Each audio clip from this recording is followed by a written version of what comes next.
So continuing on with our series of art and symbols in the sanctuary of St. John's and going through the stained glass of the apostles, we have here, we're going to talk about St. Thomas and St. James Major, or the Greater, he's sometimes called, because there's two St. James. But this is St. Thomas. You might know him from as Doubting Thomas. Usually at the end of John's Gospel, there is a story of Thomas when Jesus appears, the resurrected Christ, and he misses it, and he says, I won't believe that Jesus is truly raised until I see the wounds in his hands and his side and touch them myself.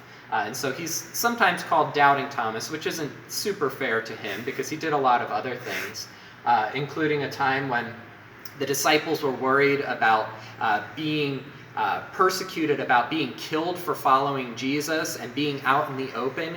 And Thomas says very boldly, let's go with Jesus to Bethany. And if we die with him. So he's definitely a faithful follower as well. So some of his symbols. First of all, you'll notice that he is holding a carpenter's square. And that is usually associated with him because he is credited with, after the book of Acts, that tradition says that he went to India and there he founded a church there. And so that is associated with him.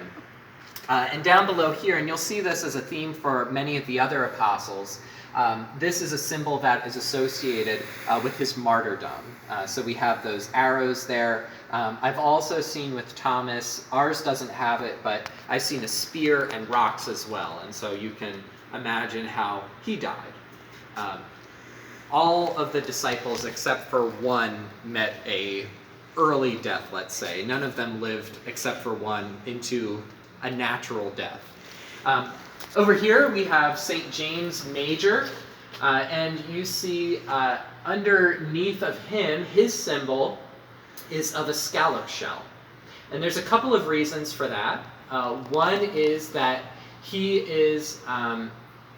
and John are brothers of Zebedee, what's their father's name, James and John.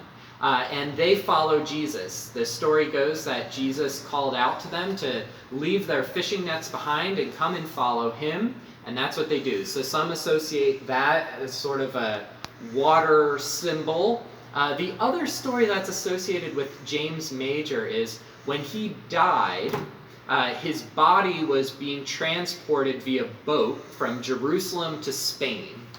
And the boat was passing along the shore, and there was someone who was on their horse, and the horse just left the beach and ran after the boat. As weird as that story is. And when miraculously horse and rider went under the water, and when they came up to the side of the boat, the horse was covered in cockle shells and scallop shells. And so this has been associated with him. That's a really odd story, but there it is. So that's a story of James as well. We'll continue on with some of the other apostles as we go on from here.